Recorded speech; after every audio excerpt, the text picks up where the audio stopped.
we want to send out a notification from within an instance. For example, a composite is deployed to SO infrastructure and we invoke the composite. When we say invoking the composite, it's what we mean is we invoke the service offered by the composite. So when we invoke the service offered by the composite, we know an instance gets created. So the instance basically calls a series of services, one after the other. During these calls, there may be a scenario where the instance wants to send out some kind of alert message, some kind of notification, some kind of information. It can be anything. It can be anything. So when such a requirement is there by send, write code within the instance itself.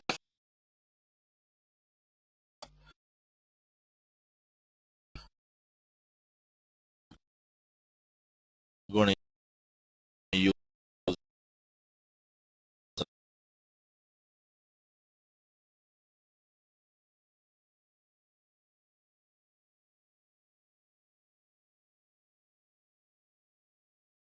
messaging services.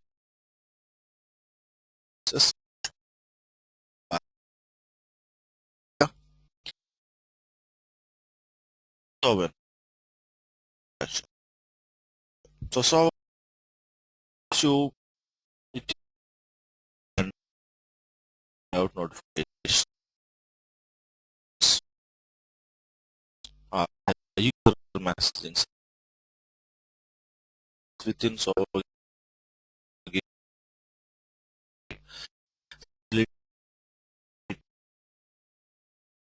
notifications. You don't have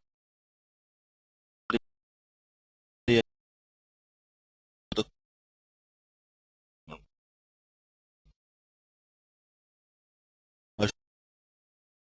connect backend server, or how should I connect to emails. This is pretty much similar to what a data source does in WebLogic. Data source basically connection to the database. The application need not worry how should I connect. If an instance wants to send, any time should I retry resending it. Okay, this is a message, I want to send it to this address. Instances. These are the instances running on your SO infrastructure. Now when these instances want to send out a notification, they will usually send it out using a gateway like email provider. Like for example, if we want to send out a notification, we will be using Microsoft Exchange server in your offices. Same if this instance wants to send out a notification,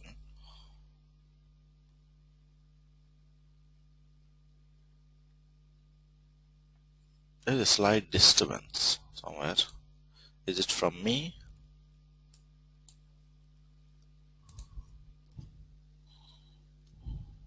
Okay, I'll try to fix it. So when these instances want to send out notification, they ideally need to connect to this gateway. Any kind of notification. You got lots of types of notifications we can send out. We can send out email-based notifications. You can send out SMSs as alert messages. You can send chat messages like Gtalk, Yahoo Messenger, Facebook chat, all those kind of messages. So in a company you are using probably Microsoft or this Office Communicator, or a lot of people also use a lot of kind of tools. Yesterday I went that they were using like IP messenger, LAN,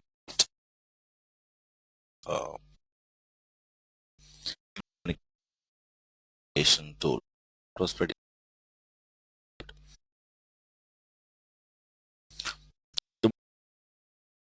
for first will bring MS Office indicator. That was then you have XML. It's like you send out a note, you want to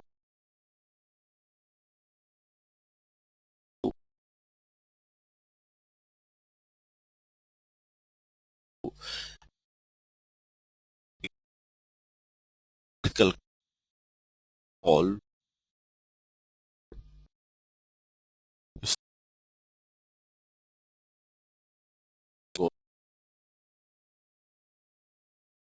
goes wrong.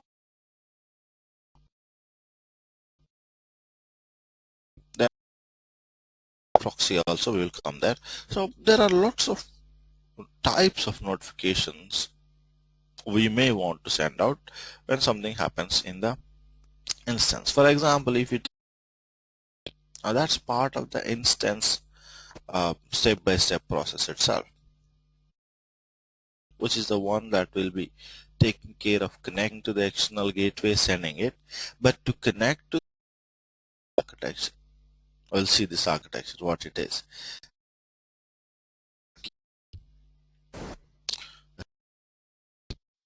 I'll come back to this why EMS.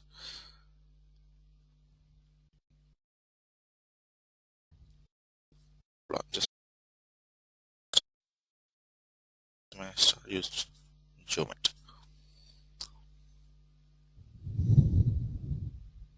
That's it. Downloads.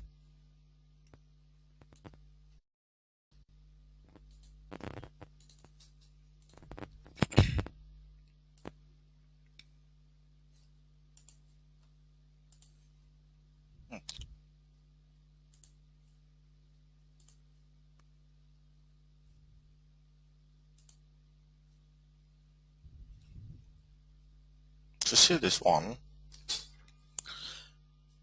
this is the EMS server. This is the EMS server we are talking about. These are the instances. Now the instances will connect to the EMS server using the gateway. Now the EMS server itself has an internal architecture. We don't really, we'll never really be going into that. You never would need that. But this is the architecture inside the EMS server. These are the drivers that will let you connect to external gateways. This is an SMTP driver or email driver. SMTP is Simple Mail Transfer Protocol. We'll see about the protocols in just a moment. So we have a driver to connect to a corresponding gateway. Now here, so you are actually going to have a gateway here. So it's going to be email gateway like that. Then there's going to be a SMS gateway. Then there's going to be a XMPP gateway for internet messaging. Then there is going to be a voicemail, means for sending out voice-based automation messages. Then there is going to be a proxy gateway. Proxy gateway you will use usually a gateway. Gateway is something like, let's say, payment gateway. If you are purchasing something on eBay, when you say pay now, you get connected to a gateway that will process your credit card. It will validate it. So what a gateway is doing there? Can you tell me what a gateway is doing there?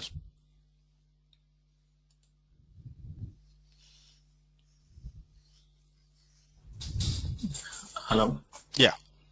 Yeah, hi sir. This is Kalyan. Actually, it sends to the third-party credit card authorized companies so that they can get back the validated information from them. So gateway is something, usually checks whether the external system is available or not. It processes your information. It takes your information, process it, then tries to, do something with that information. So gateway is basically entry into something else, Okay. isn't it? Yes, Now, sir. if I say email gateway, what I mean is I'll give my message to a server or a software called gateway software. The guy is supposed, or that software is supposed to check whether my email ID is proper or not, whether the message that I'm sending is proper or not, and then try to send it to the email that I have given. So let's say, for example, if you are saying you want to send it to weblogic.anil@gmail.com, you are connecting, let's say, from a different email provider like Yahoo, kalyan@yahoo.com. If you say, now the yahoo.com is the gateway. What it does is it first checks, okay, what is the to address? Okay, it's supposed to go to weblogic.anil@gmail.com. So it will first check whether there is a domain called gmail.com or not. Now once it checked, it will contact the SMTP server of Gmail. It checks, okay, we want to send out a notification, we want to send out email to weblogic.anil. This is the message. Now the Gmail SMTP server will respond back saying, okay, give us the message, or this my email ID does not exist, or anything. In that case, your gateway was the Yahoo server, or Yahoo mail server was your gateway. So a gateway basically takes your message, validates it, and it processes so that it can be sent out, or it can talk to another software. That's what a gateway does. The best example is a payment gateway. Now in the payment gateway case, let's say you are using one kind of Citibank credit card. We are not connecting to Citibank website directly. Citibank itself does not have anything to do with at that point of time. So there is something called a software called a gateway software. The gateway software can be anybody's, any company provided software. Usually you will see in India, if you see, the gateways are, especially ICICI Bank, there is a gateway. Citibank, there is a very good gateway. HDFC Bank provides a gateway. Axis Bank provides a gateway. These are the four major gateways. Now, you are using anybody's card, you have to go through these gateways. They will validate your card. They will check your, they will talk to the actual bank or Visa, and they will see whether you have enough balance or not, or your credit is available or not. Then they say yes or no to your transaction. So a gateway processes your data. That's what a gateway is.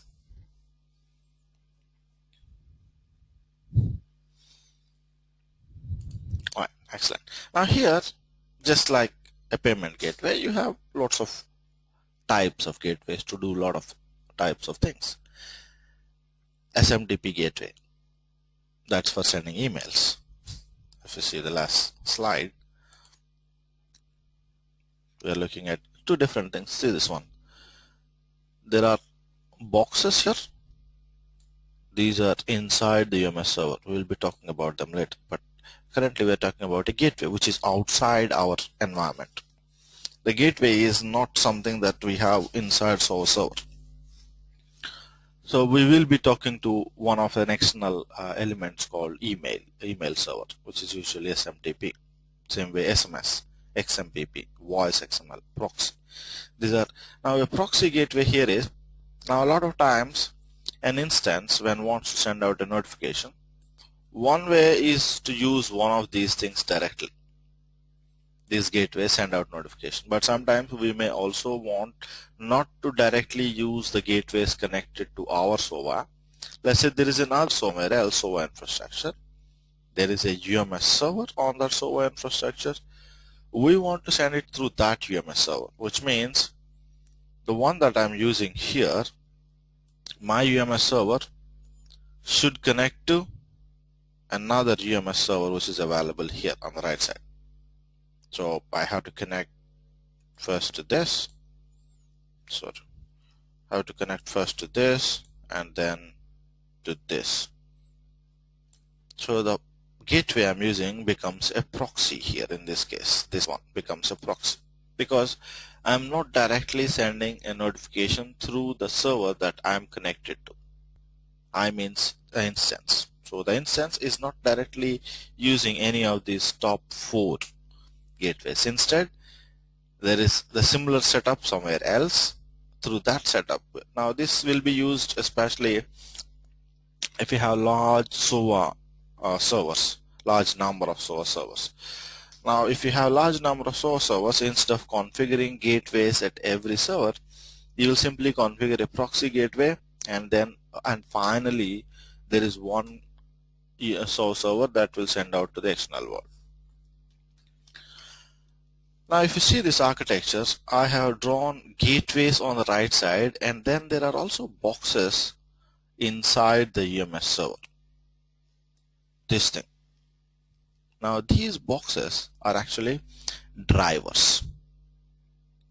Drivers means this box will have all the information need to be connected to the external gateway. Means what is the host of the gateway, what is the port number of the gateway, what's the username to connect there, what's the password. All that information is stored in the driver.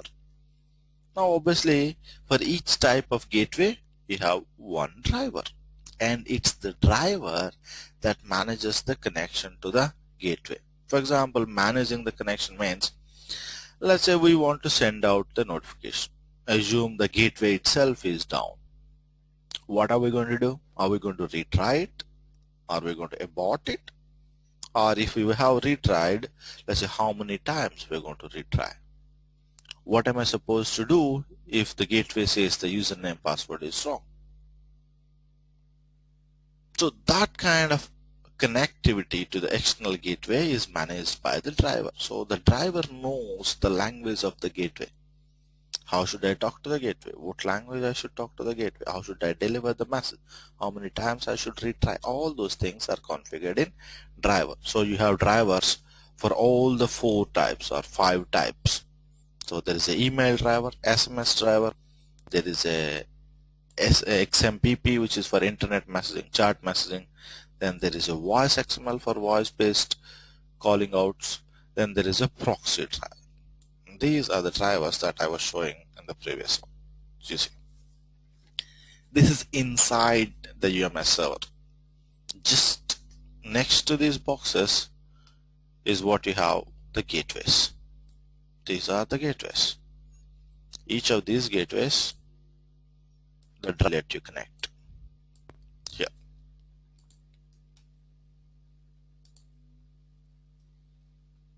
Alright. So now apart from the drivers, you also got a small buffering mechanism inside the UMS server. Instances, when they send out notifications, all the messages will be stored in an inbound queue. The UMS server will process the incoming messages. It will deliver it to the corresponding driver. But even not to choke up the drivers, there is a buffering mechanism on the outgoing queue also. From this queue, the messages will be picked up by the corresponding drivers. Alright, this is inside of the EMS server. These queues are already created when you have created a server domain. Now, so when we start the server, we actually bring up this entire setup. Now, to connect to this setup, or for an instance to put a message in this JMS queue, it has to use what is called an adapter. This is what you looked at. This is an adapter, a RAR file. So this RAR file has to be deployed. Now, once this RAR file is deployed, the instance will be able to communicate with the UMS server, put the messages into the buffer, the incoming buffer here. This is the actual UMS server. It takes your message, sees where it should send it to. This is the outbound queue. It will be sent to the corresponding driver. The driver has information about the gateway. It will send it to the gateway like this, and the gateway will send it to the external world. wherever you want to send it out. That's the process that's happening here. Now, as an administrator, your job is to configure the UMS adapter. This you have to configure. This entire thing. Then you have to configure all the drivers, which means you should have the information of the gateway, put that information into the driver. That's what you're going to do. Everything else is ready. Now, before we do that, the instances should know how to connect to the adapter. So we're going to do this entire setup in a couple of steps. But before we go there, let me just go through the doc that we have, why we are using the entire thing. Then we'll go into the configuration part. I'll quickly go through that one. These points, we have already discussed these points. Now this is why we need UMS. When an instance wants to send a notification or any kind of alert, they can use out-of-box messaging system. It's already available. The instance does not have to worry about how to connect to the external system. What's the username, password? That's headache of the SOA. The instance simply says what type of message and what is the message. That's it. And do not worry about how to send it or what to do if the sending fails. That will be taken care by the user messaging services part or UMS server part of SOA. Obviously, that's what we're talking about. Composite need not worry about how to send an email or an SMS or chat message or make an automated phone call. It will be taken care by the UMS system. The third point here, instances, they simply connect to the UMS server and give the message. That's it. The message delivery responsibility is taken up by the UMS. It's the driver who takes care of delivering the message. It guarantees the delivery if the gateway is responding. Now, why we need UMS is because of these things. These are the technical reasons. We don't want to code sending related information in the composite. So we want to separate the implementation of notification from the composite code. That's what UMS does. It takes care of buffering messages and configuring drivers of various protocols. All this driver configuration will be done outside a composite. The composite itself need not worry about the implementation or connections to the external world. The message retry, this is what we were talking about. Should I retry if the gateway is not available? Or should I redelivery? How to handle the delivery failures? All of them will be taken care by the EMS server. Now, this is also another point. If the gateway itself changes, it will not have any impact on the composite coding. But if we do the coding inside the composite, every time a gateway changes, it will directly impact. Let's say currently I am using a Gmail gateway, and if the Gmail gateway I did not like because it's blocking all my messages saying that it's spam. Some gateways are strict, some gateways are loose in way of sending messages. Let's say if you have you're trying to send an email message. For example, your office emails, office servers of all our Exchange servers, very strict. They implement very strict restrictions. For example, anything, any word, they go through the content that you are sending, and if they match any of the restrictions, it will not be sent out. Like let's say you put in any obscene words in it, then it's not going to send out that notification. Anything like porn or abuse or sex, anything you put it detects that the message as like spam or malware kind of thing. Let's say you attach a .exe file, your SMTP server says this is a possible virus. You're not expected to send out .exe files. Those are usually malwares. So SMTP servers some servers are strict, some servers are loose in their way of interpreting the message. Now, if you don't want one SMTP server, you may want to switch to another SMTP server. In that case, because of the UMS, the switching does not have any direct impact on the instance. All right, that's you can change the gateways. You can change the configuration simply in the drivers. This is what is our internal structure of EMS. Now all that you will be doing is configuring the drivers, and you will be deploying the adapter. So there is one thing here. Then any driver that you want, you will be deploying. We will see obviously the deployment of the EMS configuration in our implementation. Apart from that, we will also see two types of gateway configuration. We will see email gateway configuration. We'll also see chat message type gateway configuration. Other than that, we won't have any other infrastructure to check the SMS gateway and voicemail. They are pretty much same. Once you know these two, the other you will be able to configure. Now before we go in there, let's look at the protocols that I am talking about. The gateway protocols and how what type of protocols these notifications are used. If it is email, you will be using a simple mail transfer protocol and obviously an SMTP gateway. Email works on SMTP protocol, simple mail transfer protocol.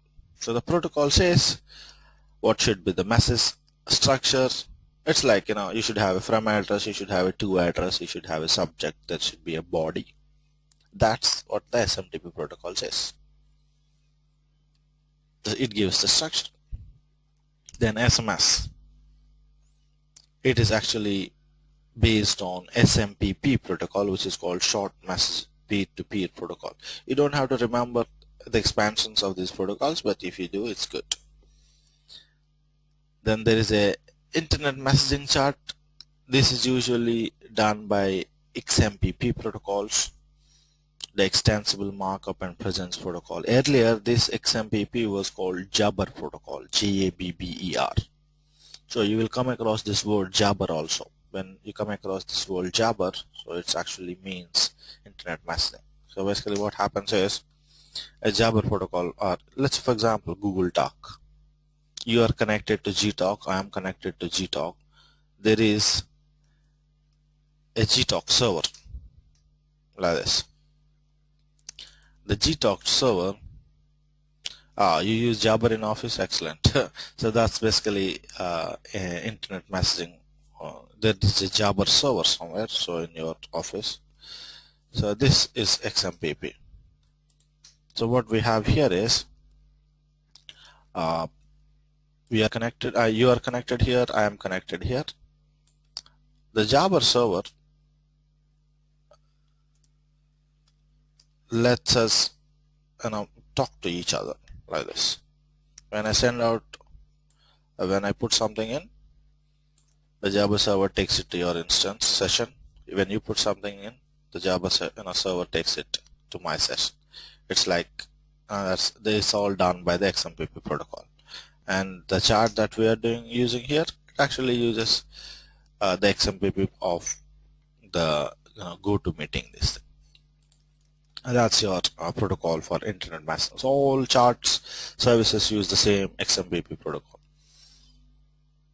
Gtalk, Yahoo Messenger, Skype, anything you take. Apart from this, then a final voice XML is another protocol. It's for making automated phone calls. Like let's say a notification we want to send out, your item delivered, but instead of sending an SMS, we want to make a call to the mobile number that's given and deliver the automated message. This is usually used for highly critical alerts. Like for example, our cloud server. We have our cloud server, right? So there is a alert messaging on the cloud server. If the cloud server goes down, means there is a website. The website simply has a tool that pings the cloud server. If the ping has failed, the website is expected to give me a call. So I get a call when the cloud server goes down. The reason why I wanted a call is I miss a lot of SMSs. Obviously, I cannot always keep look at my email when when you're outside, when you're in office. I can't keep looking at emails. SMS is also something that I miss sometimes. So a call is something that I never miss. When I get a call, I know, okay, who is calling. So when if I'm getting a call as an alert, so that's good. So I know immediately that it's down and I can do something about it. So voice XML also, some people use it for especially very critical alerts, notifications kind of thing. Now if you want to get that automated call, you will be using the voice XML protocol. And finally, then there is a proxy. Now each of these protocols have their corresponding drivers. Email driver is nothing but SMTP driver. Then you have SMS, IM, voice XML. Then there is additional driver that it will connect to an external UMS server. Instead of connecting to a gateway, you will connect to an external UMS server. That UMS server will deliver the message. Now these are the steps that we're going to perform for UMS configuration.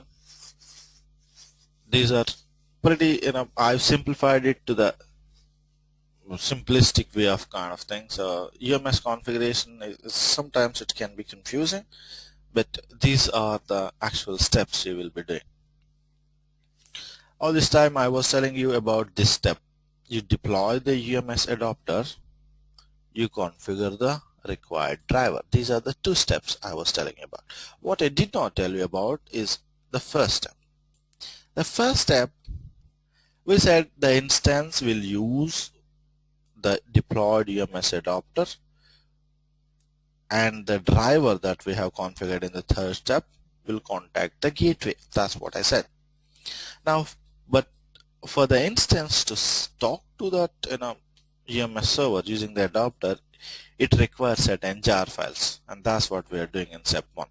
We're going to educate a composite about how to send the notification. Means we're going to teach it. Now the way we teach it is we simply give a jar file to it.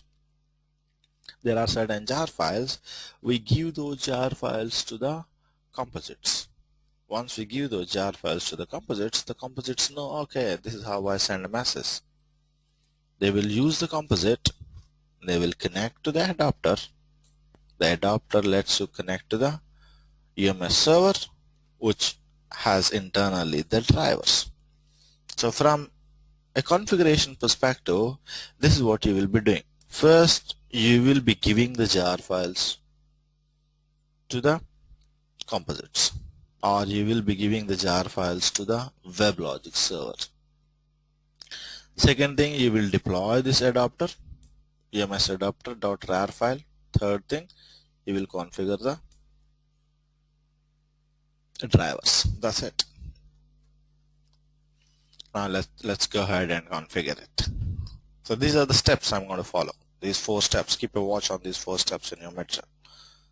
Let's try to understand it. It's going to be easy if you do it now itself. So let me get to our cloud server, start my server infrastructure, then try to do these things. So I'm going to connect to our cloud server.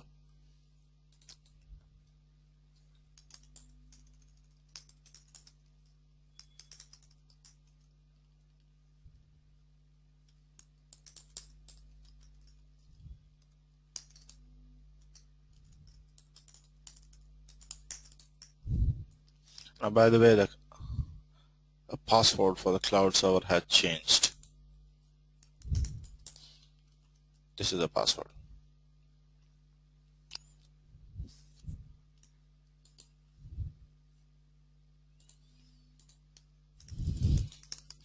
So I'm going to start the database first and then the source servers.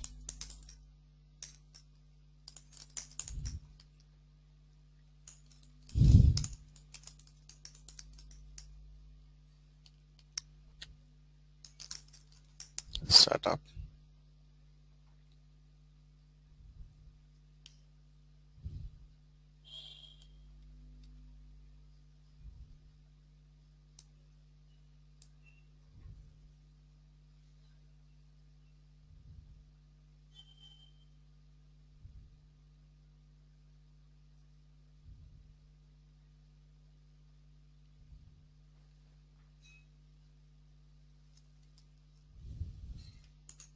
start the listener.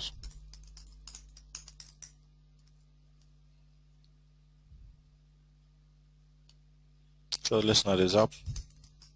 Let's start our source.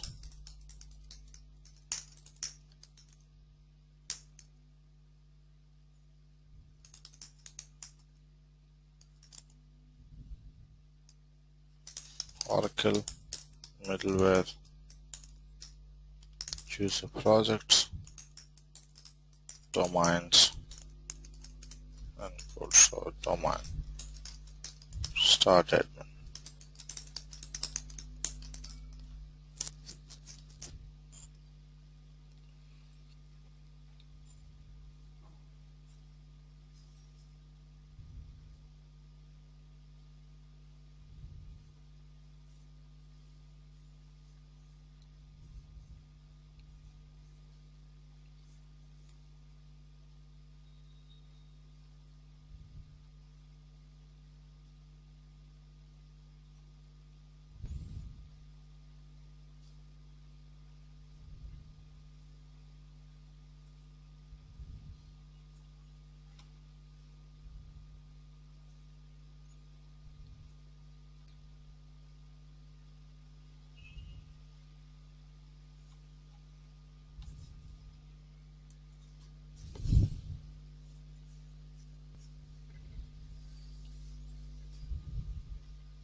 When we start DB, why wouldn't it automatically listen? Is it same as for logic managed servers?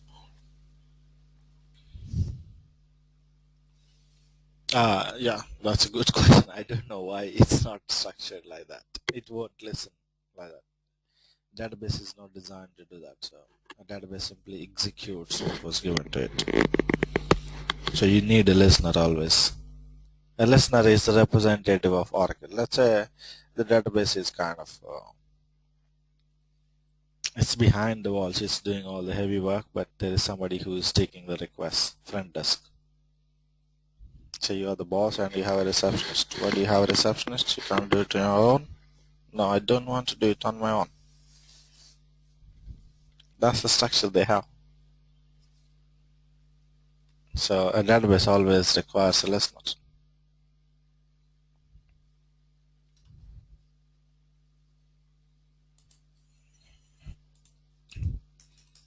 So our admin is up. So let's start the source.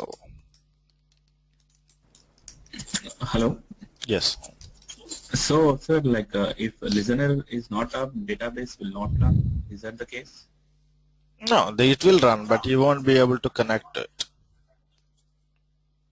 Okay. So as you said, like an example, so without the receptionist, we can't reach the boss, right? That's right. He will be there. He will be doing his work, but he simply cannot talk to him. That's it. So that means like when the application speak to database, the JDBC like data sources, it will connect to database or like to the listener. We say database, but actually we connect to a listener. So just, simplify, we always say database, but it's the listener we connect. Okay. So it will like respond for every request coming in. That's right. That's right. Okay. Okay, sir. Thanks. Yeah.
Resource servers take too long to come up. That's the biggest problem.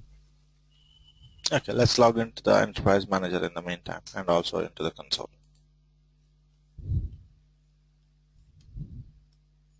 So I want to use Opera for that.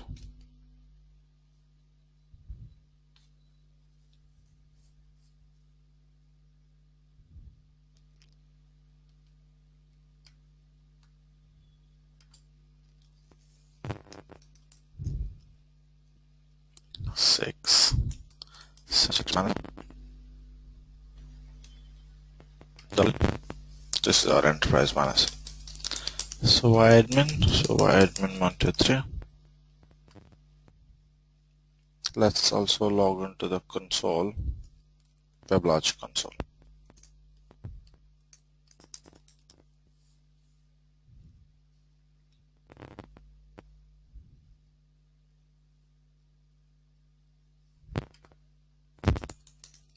So admin 123.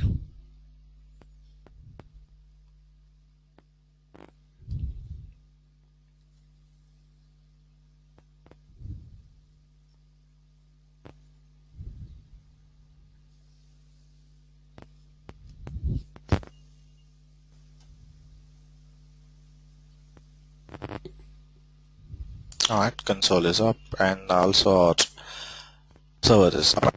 It's listening for incoming requests. The same way the enterprise.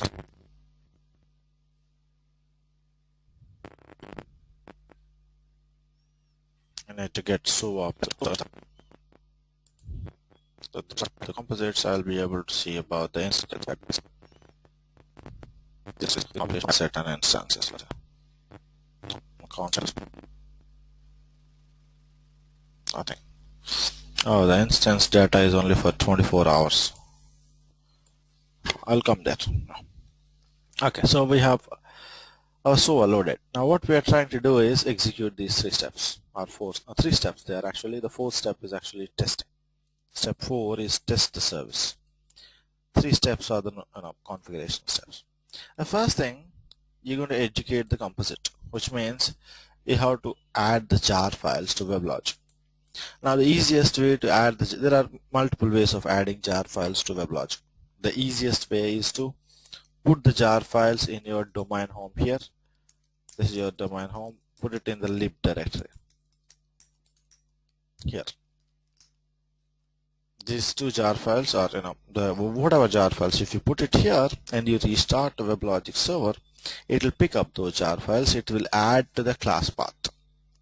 That will be done by WebLogic. Or another way of adding the jar files to the class path is by manually doing it. You can go into bin directory, open up this set domain env here. Alright, less this set domain env. There is a parameter called class path. Go down, you will find a class path, pre-class path, post-class path, and class path. You usually add it to post-class path. So anything that you add here to this entire line here, so you're going to add it somewhere here. That will be actually added to the end of the class path. Now this is a difficult way of doing it. So we're going to use a much simpler way, which we are going to copy it. Now what we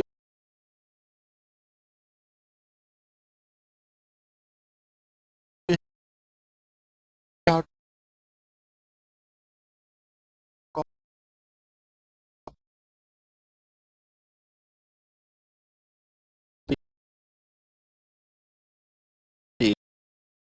those files, and I'll go to the lib directory of home.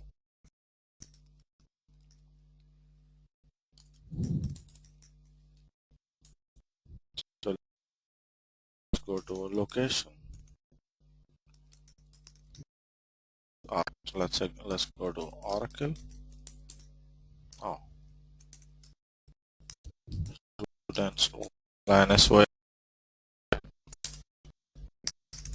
Oracle middleware.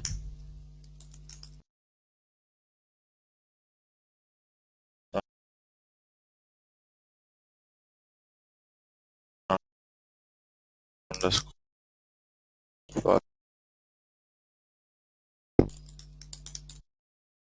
actually testing. Step 4 is test the service. 3 steps are the configuration steps. The first thing, you're going to educate the composite, which means you have to add the jar files to WebLogic. Now the easiest way to add there are multiple ways of adding jar files to WebLogic. The easiest way is to put the jar file in your here. This is your domain home. Put it in the here. These two files are the whatever jar files. If you put it here and you restart the WebLogic server, it will pick up those jar files. It will add to the class path. That will be done by WebLogic. Or another way of adding the jar files to the class path is by manually doing it. You can go into bin directory, open up this set domain env here. Alright, less this set domain env. There is a parameter called class path. Go down, you will find a class path, pre-class path, post-class path, and class path. You usually add it to post-class path. So anything that you add here to this entire line here, so you're going to add it somewhere here. That will be actually added to the end of the class path.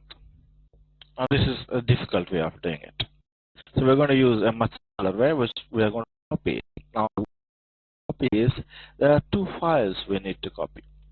Let me show you the file names. So I'm opening a new session here. I will go to the location of those files and I'll copy it to the lib directory of domain home.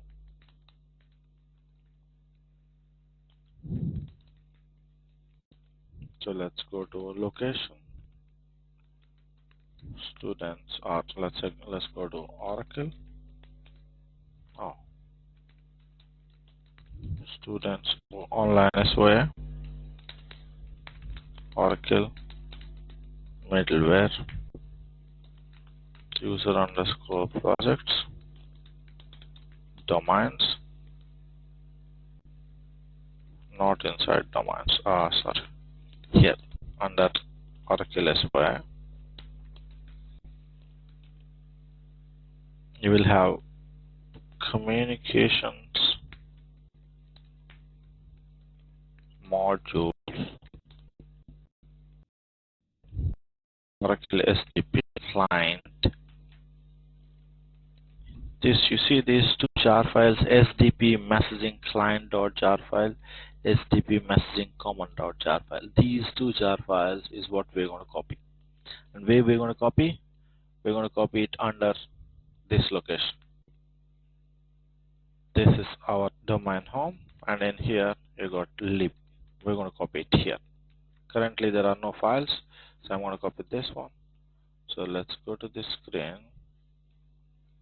copy file 1 and file 2 into this directory. I can copy multiple files at a time, so I copied it. So I said copy file 1, file 2 a directory. After I executed, if I do a listing here, I have both the files.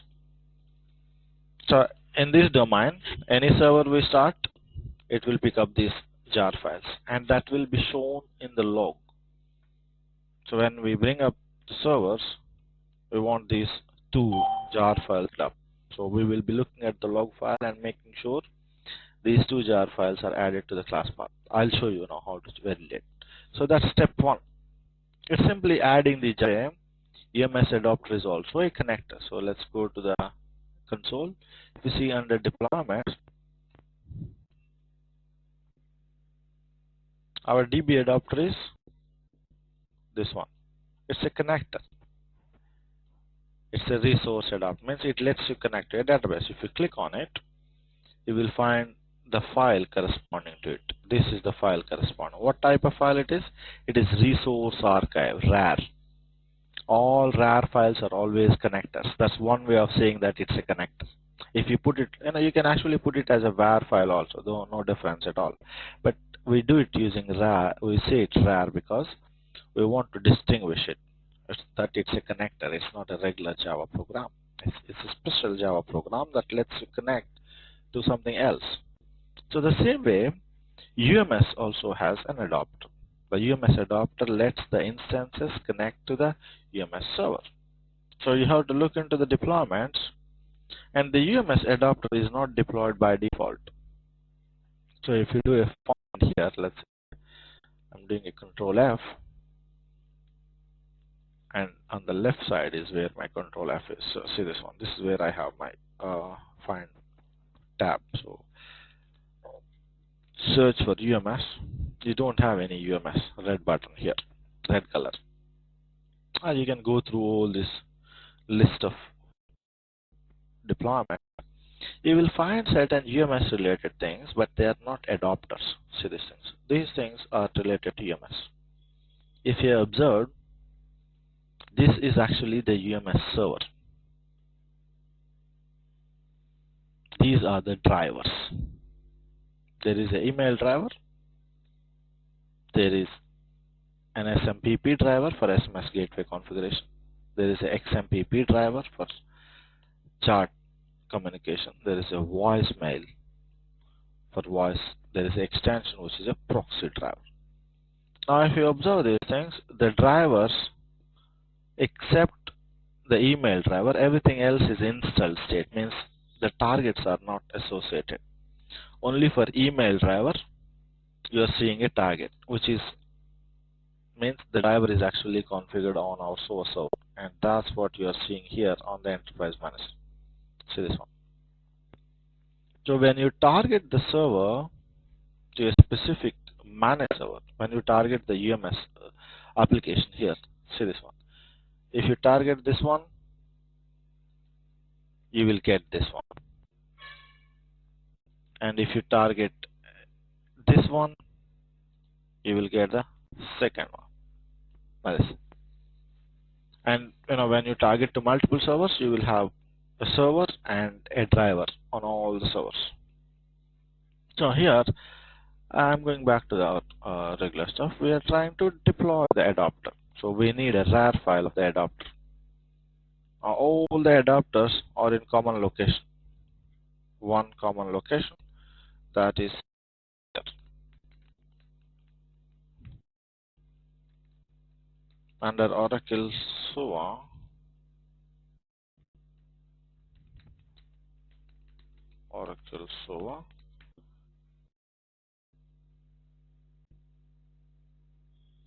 SOA connectors. This is the location of all connectors. When you install Oracle SOA, these connectors always come by default. Or what we already have is a DB adapter. This was the file for DB adapter. But you have a file for UMS adapter, but it's not deployed. And this is what we're going to deploy now. UMS adapter.rar file. And any RAR file deployment has to happen from the console, not from the enterprise manager. So I'm going to do the regular WebLogic stuff here. To deployment and deploy file. The RAR file deployment is same as var or ER file, no difference at all. So I'm going to edit it. Install. Use the basic stuff. Nothing, no need to do all the fancy deployment stuff. You can use a very basic. So this is the location of the UMS adapter. This is the location. See this one. Oracle SOA connectors. Once you selected the adapter, move on to next. Next. Target the adapter to SOA server, because our instances are going to be running on SOA server. The instances will need to connect or need to use the code in this RAR file. So obviously this code has to be on the same server. So your adapter is always on the location or on the server where the instances are running, which is our SOA instance, SOA server. So select the SOA server, move on to next. You can use all the default values for this one. I'm going to use all the default values.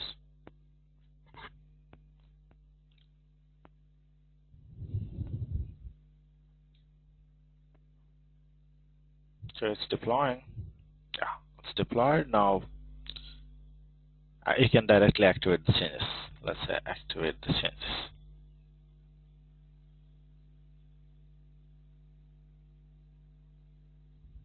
That's it. So you have deployed the adapter. Now once the adapter is deployed, your second step is done. Alright, so we have deployed it to server infrastructure. Now if you go back to this all steps, so we have a user messaging server already targeted to server and an email driver. Now what we also want is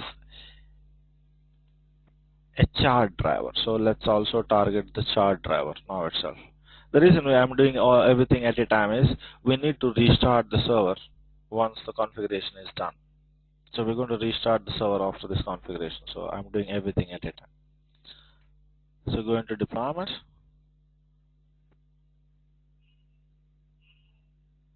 So I already have a UMS server. If you go into the targets of this UMS server, you will see server.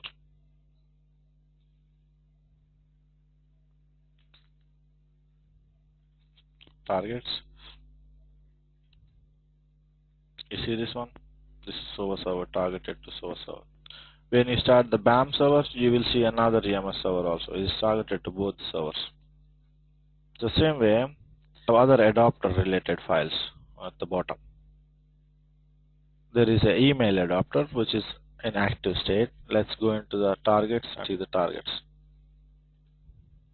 Email adapter is also targeted to both the servers. Means if I start the BAM server, I will see an email driver also. Let me go and target another driver. Let's say we are trying to send XMPP and this chart message targets. For XMPP, the targets are not specified. The current targets are not specified. That's what it says. So we're going to change the targets using this tab. First, lock and edit. Select your composite. Change the targets. We want to target it to server and BAM server also. So when we start the BAM server, from the BAM server also we'll be able to send out notifications. So I have targeted. My targets are available now. Right. If I go to deployment again, so I have everything ready. So there is an adapter that just now I haven't deployed. If you see, this is in prepared state. I need to take it to the active state. I will start it now. Then I have UMS server to send out notification, and I have certain drivers still that I need to configure. So let me do the adapter stuff first. Select the adapter, start the application so that it goes into active state.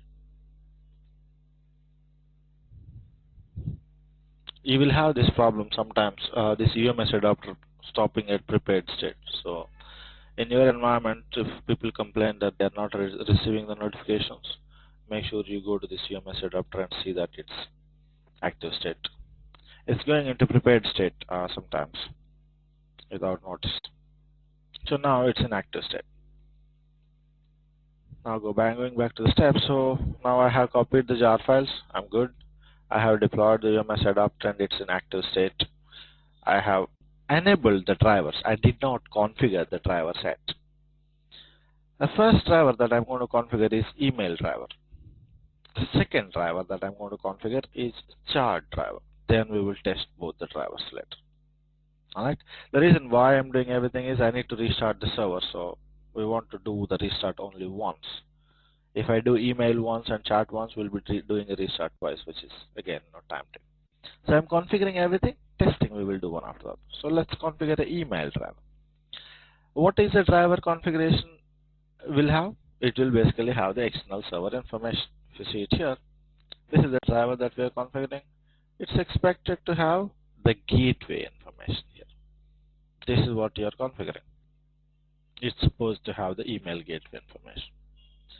Now the protocol used is SMTP, so usually the gateways are called SMTP gateways. So I'm going to give the details of the gateway in the driver. So this is how it starts. Go into the enterprise manager, go into the corresponding driver. So we have also configured another driver here, right? We're not seeing that driver. Let's refresh the space. You should see SMTP driver, XMPP. Yeah, see this one. We have two drivers. We are testing those two types of notifications. One is email notification, other one is chat-based notification.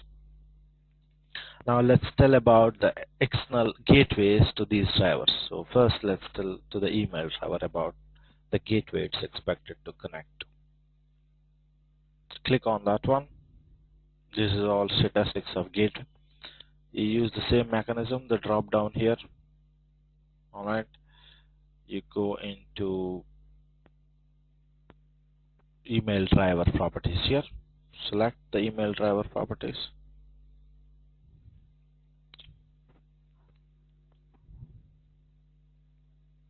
And this is where you configure the email driver.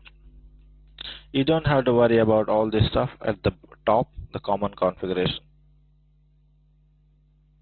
except sender and default sender. If you want to make a kind of from address, you can put your from address here. And some SMTP servers will stop the messages if there are no from address. So you can put a from address here. Now the important stuff here is about the SMTP server itself. Now if you see this one, mailing uses two types of protocols, IMAP and POP3. I'm sure all of you are aware of this one. Anybody who is not aware of this one, let's say you have Gmail, we can actually see the Gmail messages on your Outlook, on your desktop. So Outlook is a client, Gmail is the server. Now the client will connect to the server using one of these two protocols we are looking at, IMAP or POP3. IMAP is a better protocol than POP3. The reason is IMAP gives you universal synchronization. Like for example, POP3 is more like a download message. If you create a new folder in Outlook, it does not get updated onto the Gmail, a browser-based Gmail. So synchronization is not there in POP3. It's more of a download. Whereas IMAP is synchronization. Let's say you are sitting in your office, you're connected from Outlook to Gmail, your Gmail account.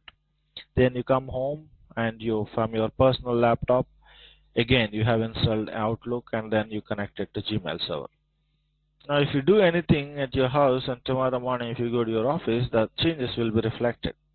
But if you do use a POP3, whatever you did in your house will not be reflected in your office Outlook account.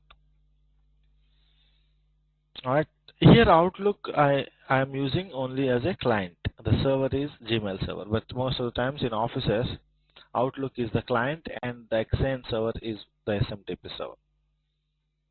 That's what we use in offices. So here what I'm doing is, I'm not using any client here because I'm not trying to access the emails, read the emails. My composites are going to use this protocol to connect to the server. So this is the protocol we're going to use, and the server is the outgoing mail server, which is this. So I'm going to use our encode.it SMTP server. So it's mail.encode.it.in.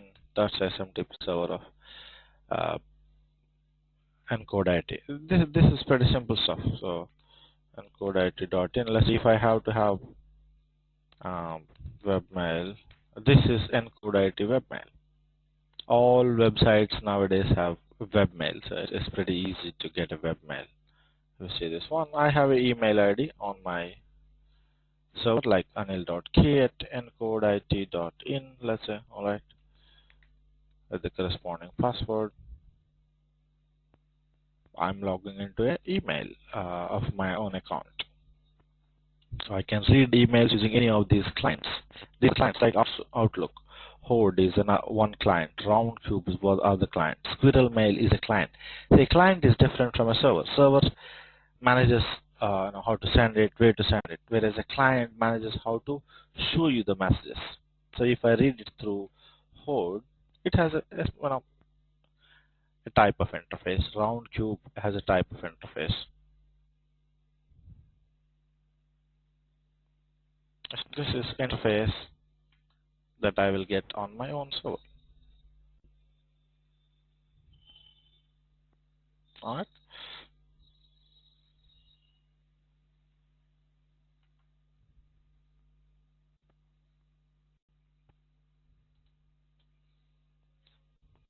So here, going back,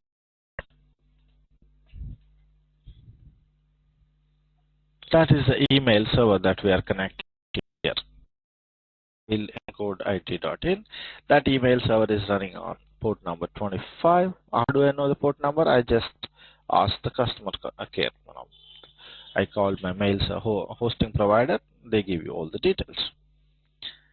Then the protocol, we are not using any SSL or TLS based protocol. The rest of the values are going to remain same, except to connect to the SMTP server, I have to authenticate myself. So I'm going to use another ID here.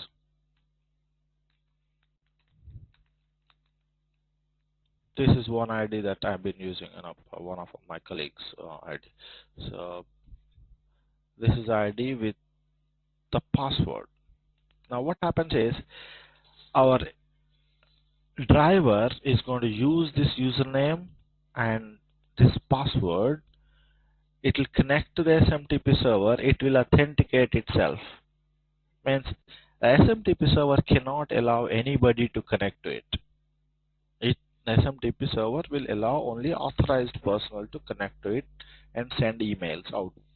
So the authorization is handled by a username password.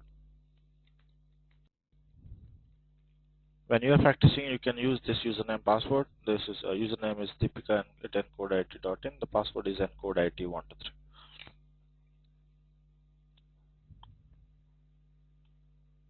So once you give these two details, that's it. You don't have to give any other details. You will also see certain parameters related to incoming server. Means UMS is not just for sending out notifications. UMS can be used for receiving notifications also. Means there can be an instance which is waiting for an incoming mail. If the incoming mail comes in, then it's going to move forward. Now the incoming mail can be sent through UMS server. But most of the times we don't use for incoming activities. We'll be using only for outgoing notifications. So I have configured the email driver property. Basically all I got. Then let's just enable the debug thing so that we know what is happening. This is the mail server URL, this is the port number, this is the username, password to connect to the mail server. Alright, now apply all the changes.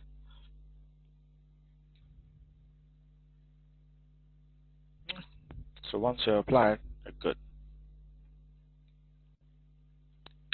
Now same way configure the XMPP. And we are configuring the XMPP, same stuff again, drop down, XMPP properties. Now XMPP, as I said, is Jabber protocol. Now for the Jabber stuff, I'm going to use gtalk. Now the gtalk server is talk.google.com. This is the server for gtalk. You can use any other Jabber server if you have, but I'm using the popular one, talk.google.com. This is the protocol where it's running. I need a username password, like it's something like that. Let's say I'm connected from my side, you are connected from your side. If one of you are connected through gtalk, let me know. In the meantime, can one of you guys connect through gtalk? We'll be trying to send out some notification. So I'm connected to gtalk using my this ID, weblogs.anil@gmail.com. That's my gtalk, and one of you guys connect to gtalk. We will try to send out a notification.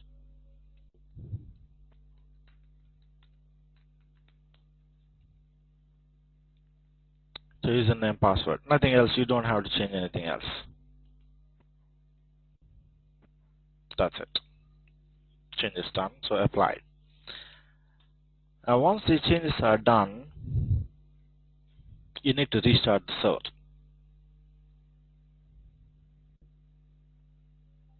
Alright. So let's restart the server. Before you restart the server, you can actually update adapter. EMS adapter update is not really necessary, but still sometimes we are getting problems because of that. So lock and edit, select your adapter, update it. Next, finish.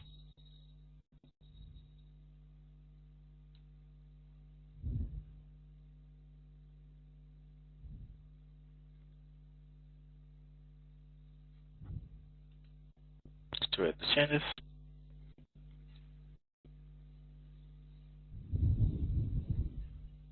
Alright, let's update it.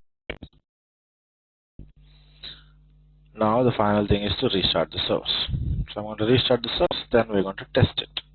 So let's look at the configuration again one more time so that you remember it. It's pretty logical. Educate the composites. So what we did was we basically added two jar files in the lib folder. Then we deployed an adapter. Alright. Then we configured two drivers. One is email driver, other one is a chart driver. That's what we did. Alright. Now I'm going to restart the service and then test it. In the meantime, you will do your talk. We'll also be sending out email notification.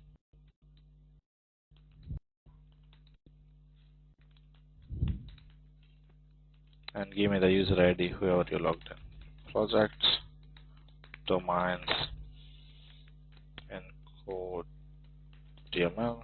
So let's say stop server.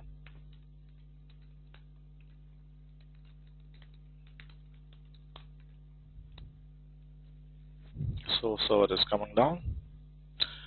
You don't have to restart the admin server because we didn't do any configuration or targeting to the admin.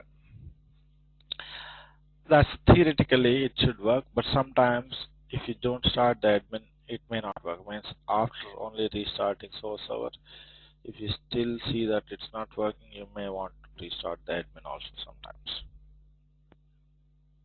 And if you have time, restart the admin also idly.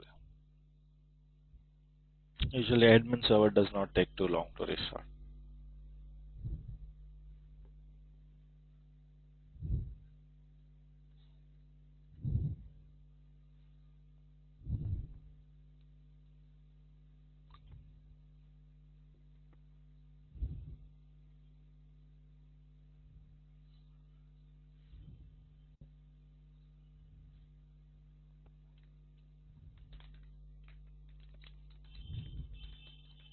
So this is source server, nothing is running, source server. Let's start server. Start server 1. Let's do a tail on the file, tail FNF, source server 1.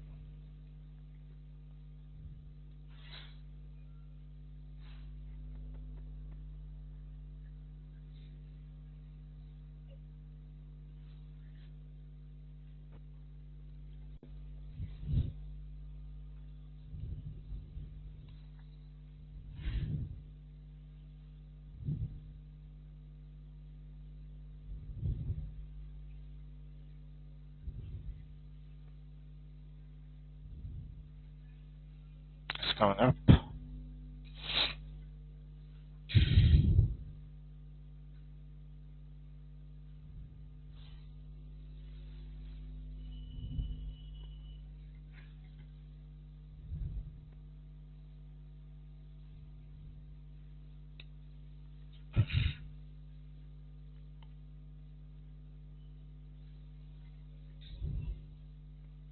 If everything is good, you will see it in the log itself that it's able to connect to the SMTP gateway. It's able to connect to the XMPP gateway also. You will see it in the log itself. Just so keep a watch on the log also.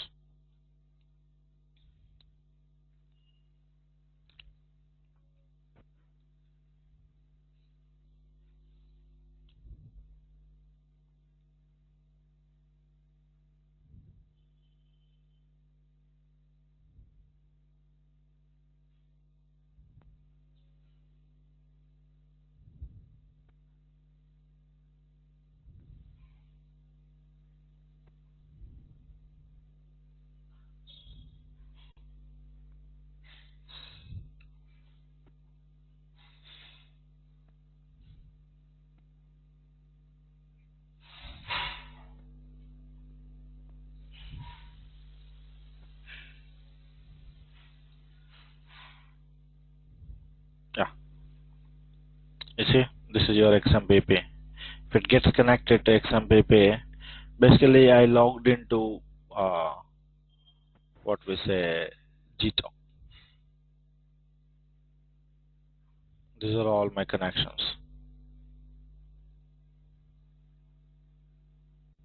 You see this? These are all my contact list in my GTOC.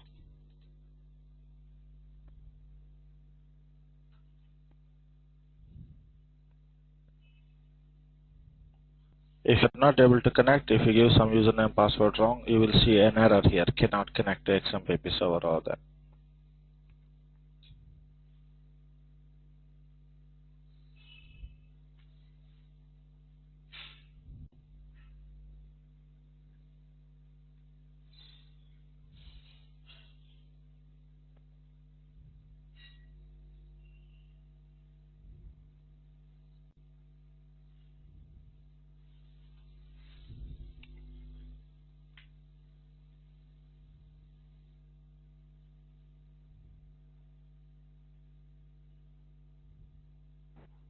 Alright, your server is up. Now the final stage. Test it. Can we give any username and password? How do we know which one should be given? For what? Yeah, you're trying to log into your GTalk. That's it. You log in with anything you want. It's just logging into GTalk. That's it. So here, the testing notification. Now, obviously, why we are doing this entire setup is we want to be able to send out notifications. Now, normally, the actual requirement is to be able to send out notification from a composite. So we need a composite which has a notification sending instructions. We don't have any such thing, or we don't really need it. The reason is we're going to test it using inbuilt WebLogic SUA component. In SUA, there is something called a human workflow or workflow application. If you go in here, let's go into the SUA infra.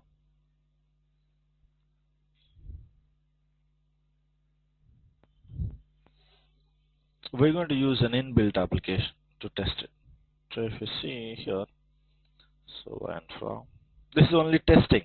Our configuration is done, guys. We don't have anything to configure anymore.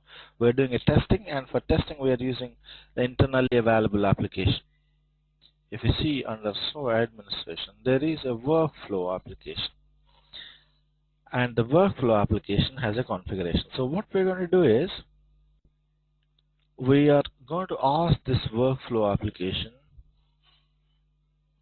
to send out a notification for us. Now, first of all, what we have to do is we have to enable that this can send out notification. The notification mode has to be enabled. We're telling that it can send out all kinds of notification. You can say it cannot send anything, or you can say it can send only email. So for me, I'm saying I can send any type of notification. Now when I'm sending a notification, I want to be able to send this from address. This is an actionable address. This is a reply to address. Now some SMTP servers will not deliver your emails if your from address is not proper. So I'm going to put a proper from address here. Let's say anil.k@encodeit.in. You can give any address you want. Usually we will give it from the same domain as SMTP server. That way you won't have a problem because you're sending it from that domain. The reply to can be pretty much same as your from address. So once we're done, you can apply. So now we have an application which is capable of sending out notification. Now all that I have to do is send that notification. Now for sending that notification, I'm going to use an engine. So go into service engine, go into human workflow engine. So from this engine, I will send a notification to this workflow application. The workflow application will connect to the UMS adapter. It will give the message to the UMS server. The UMS server will use this message, and the driver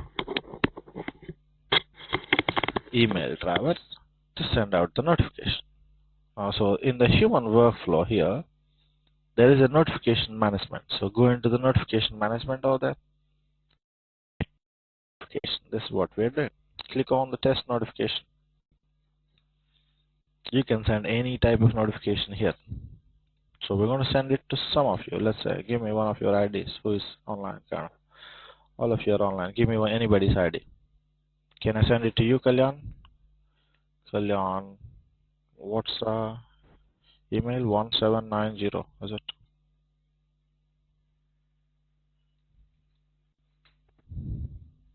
Or let me send it to all you guys. That's possible. We can discuss everything. Okay, let me try with your ID first. So Kalyan Rao 1723.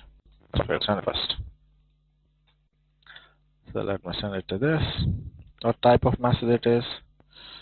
It's an email one. So subject, let's say test one from SOA. This is a content. Test from SOA. Send it. Now when you're sending, if everything is correct, you will see send notification. If something is wrong, you will have this problem. You see this incorrect notification configuration. The configuration, it says notification mode is none, but we have actually configured it to all, which means we have to restart the server again after this configuration also. So server, the workflow configuration. This is all, but it's not reflected. So you have to restart the server for testing also. So I'm going to restart the server quickly. So this is 30 out. So let's quickly.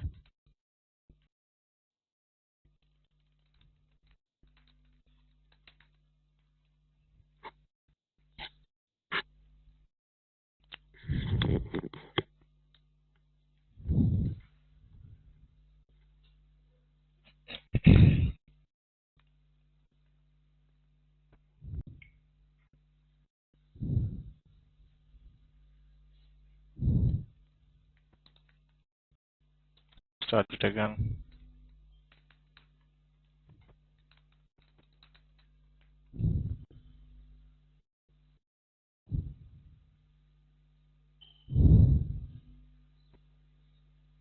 Okay, now check number one. If you see this one here, the jar files that we have added are added here. Look at this message. Read that message. The following extensions directory contents added to the end of the class file. What are the directory contents?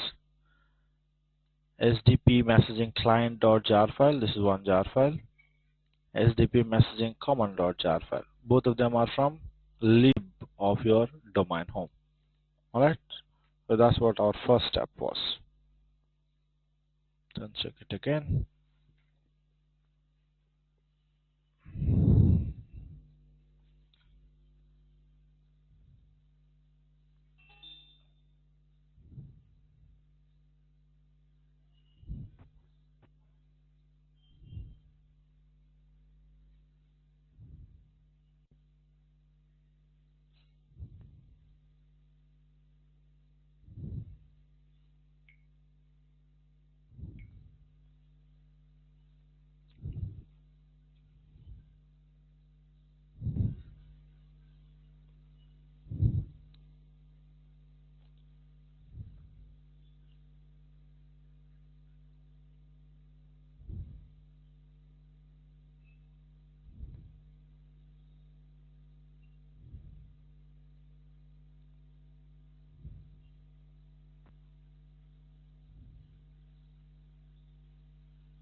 So server is up. Now let's send out a notification.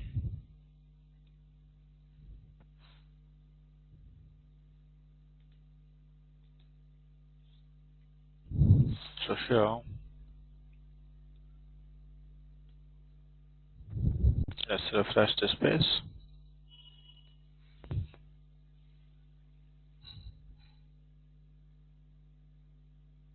Again, service engines, human workflow,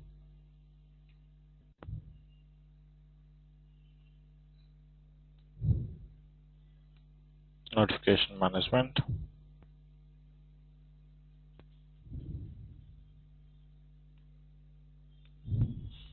send a test notification. So send it to Kalyan's email ID. So send it to Kalyan. This is Kalyan's email ID. Email, we're doing SOA test.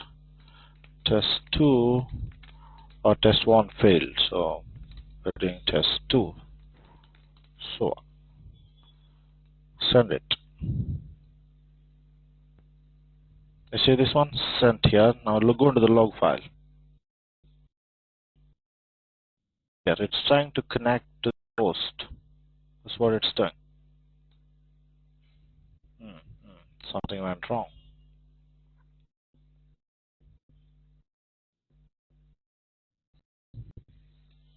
See it here. This is what it tried to do. And we sent a notification out. It's trying to connect to the host, mail encodeit.in on port number 25. There is no application that is registered with this address as an access point. Message will not be delivered. Oh.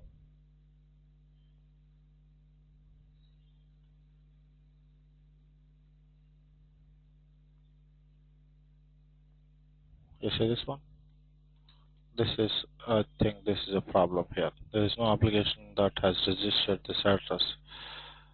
Message will not be delivered. So I think something went wrong with my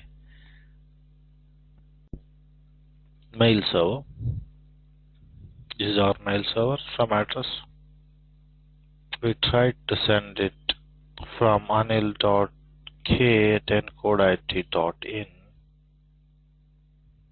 Authentication succeeded.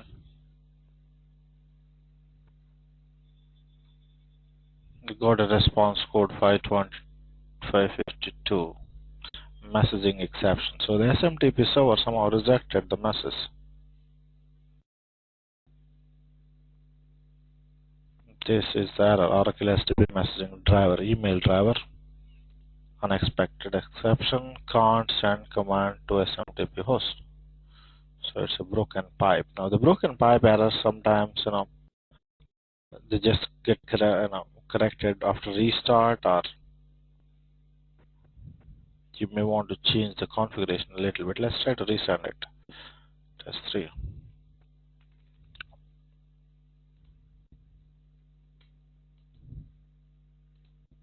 Again, it's trying to connect. I'm testing and looking at the log file. That's what I'm doing.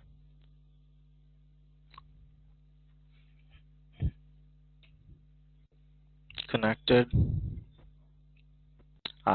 Now we got it. Now it went. See, check it, Kalyan, and let me know. So this is the from address. This is the to address I set it.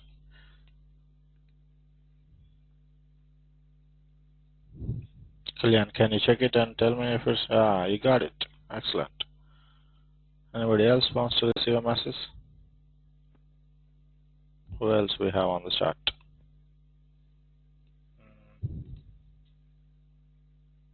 Mukund. Let me send it to Mukund. Mukund.kanabargi.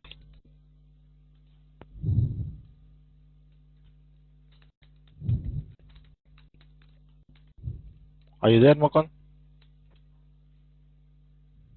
Kanabargi. Yeah. Mukund.kanabargi@gmail.com. We're sending email. Let's say test 4. Test 4. Send it across. Let's look at the log file. It's connecting. So trying to connect to the host.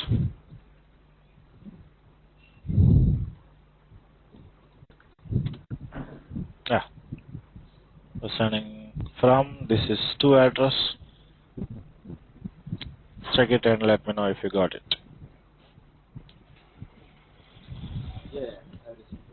Excellent. So our email driver is working perfectly fine. We are able to send it through the gateway, and our gateway we have used is the encode IT SMTP server. Now we're going to do the testing on GTalk. Use the same application again. The notification this time is going to be IM. You see, earlier we used email notification. Now we are using IM notification. Anybody connected to GTalk? Or let me log in. You are connected. Excellent. So let me send out this thing. So test 5 from SYA to IM. That's this thing. So let's see. I said send.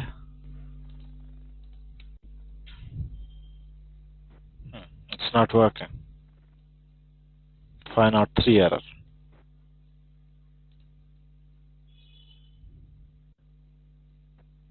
GTalk is not working. You see this one? This 503 error is basically something wrong with ID, or some settings need to be done on ID.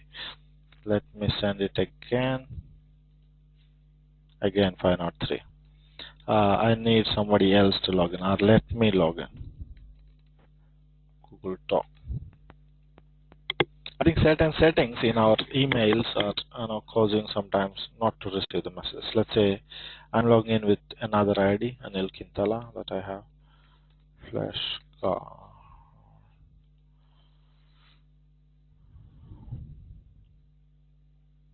I'm connected now, let's say. Alright. So now let me send it to that email ID. Now I'm clicking on send. You see, I got it. Now if I go back here, some email, some IM chart, we have problems sometimes. So let's say fresh message,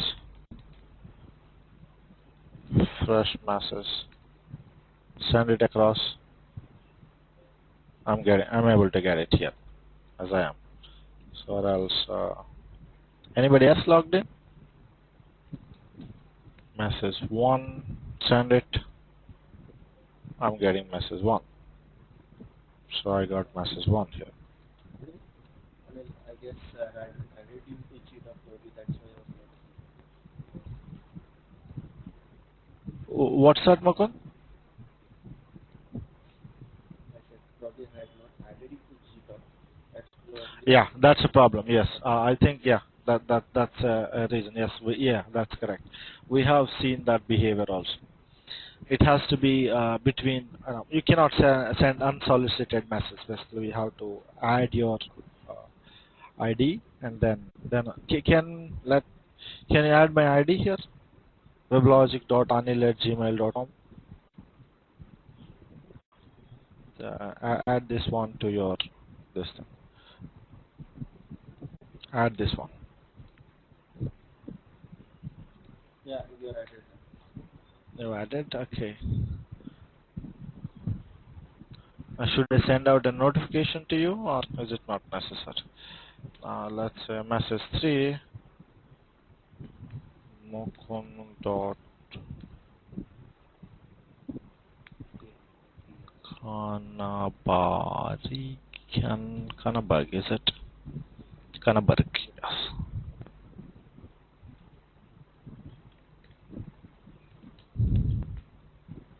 So let's say message 4 I'm sending. Send it across. Go to this thing.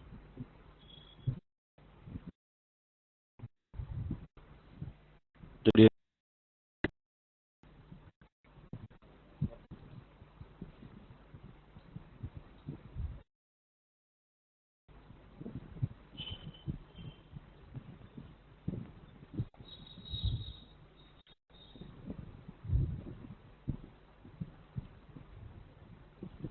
No, you are not receiving. I'm getting a 503 error here, which means you are not receiving.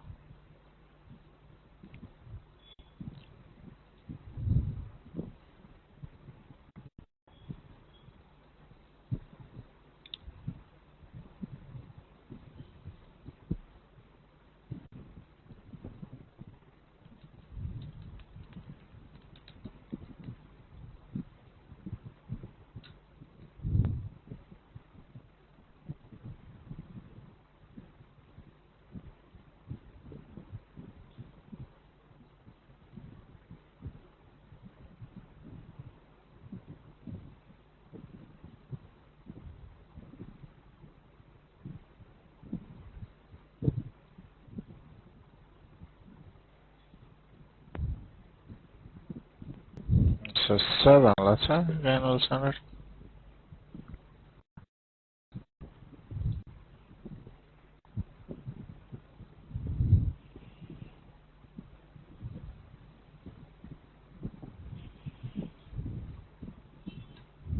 I'm able to receive only on this connection, this ID. The other ID, I could not. I think there's a problem with settings or something, or we may have to use another talk server, or you can send out a notification using internet messaging also. So if you have Google Office Communicator, then you will be using the Java server or the XMPP server of your Exchange server. All right, that's basic way of sending a notification. Similarly, notifications can be incoming also. We can send incoming notifications also.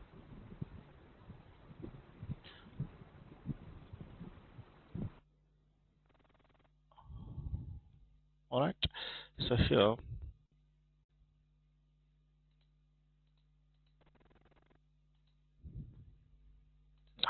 So the UMS basically lets you or gives you a mechanism inbuilt to send out any kind of notifications easily. All that you have to do is you're going to simplify the configuration. First, you add the jar files, then you deploy the UMS adapters, then you basically configure the adapters. That's what you do, and that's all I have for UMS. If you have any questions, you can ask me. Otherwise, we are done for today. You can disconnect, and tomorrow we're going to see a very important topic: BAM, business activity monitoring. It's going to be very interesting.